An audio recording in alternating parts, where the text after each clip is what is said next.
আজকে তোমাদের আলোচনা করব ক্ষয়ভবন কাকে বলে। ক্ষয়ভবন জানতে গেলে আমাদের একটু আবহবিকার জানতে হবে কাকে বলে। আবহবিকার কাকে বলে? যে আবহাওয়ার বিভিন্ন উপাদান সেগুলির দ্বারা যদি শিলা ভৌত, রাসায়নিক ও জৈবিক প্রক্রিয়ায় ক্ষয়প্রাপ্ত হয়ে চূর্ণ বিচূর্ণ হয়ে যায় শিলাটা, তখন তাকে বলা হয় আবহবিকার। এইবার এই চূর্ণ বিচূর্ণ পদার্থগুলোই যদি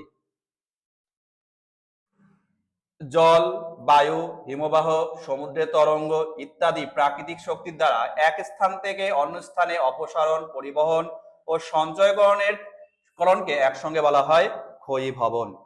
তাহলে আমরা দেখতে পাচ্ছি যে ওই যে পদার্থগুলো ক্ষয়প্রাপ্ত হলো, সেই পদার্থগুলো ক্ষয়জাত পদার্থগুলোই কি করছে না, নদী, হিমবাহ, সমুদ্র তরঙ্গ প্রভৃতি দ্বারা এক জায়গা থেকে অন্য জায়গায় কি হচ্ছে, অপসারিত হচ্ছে। ক্ষয়ীভবনের প্রধান শক্তি কি?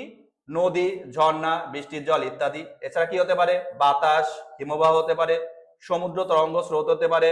ঠিক আছে, এইগুলো কিন্তু গুরুত্বপূর্ণ ভূমিকা পালন করে। তাহলে তোমরা বুঝতে পারলে ক্ষয়ীভবন কাকে বলে।